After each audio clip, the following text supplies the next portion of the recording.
অস্ত্র এখানে আছে বলে আমাদের কাছে একটি ইন্টেলিজেন্স তথ্য ছিল। সেই তথ্য মোতাবেক আমরা এখানে সার্চ করেছি। সার্চ করার পরে আপনারা দেখেছেন আমরা একটি হাইওয়ে থানা থেকে হারানো একটি রাইফেল উদ্ধার করেছি এবং একটি লোকাল গান, রাইফেল সদৃশ একটি লোকাল গান উদ্ধার করেছি এবং র্যাব যথারীতি অস্ত্রের যেগুলো হারানো অস্ত্র রয়েছে সেগুলো উদ্ধারে সংকল্পবদ্ধ এবং আমরা সবাই চেষ্টা করছি যাতে অতি দ্রুততার মধ্যে যত হারানো অস্ত্র রয়েছে সেগুলো আমরা রিকভার করতে পারি এবং সামনে আপনারা জানেন যে নির্বাচন রয়েছে, সেটি যাতে সুষ্ঠুভাবে হয় সেই কল্পে আমরা সংকল্পবদ্ধ রয়েছি।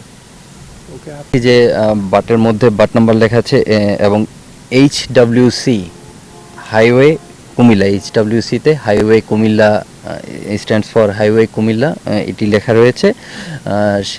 সে থেকে আমরা বুঝতে পেরেছি যে এটি হাইওয়ে থানারই হারানো একটি অস্ত্র।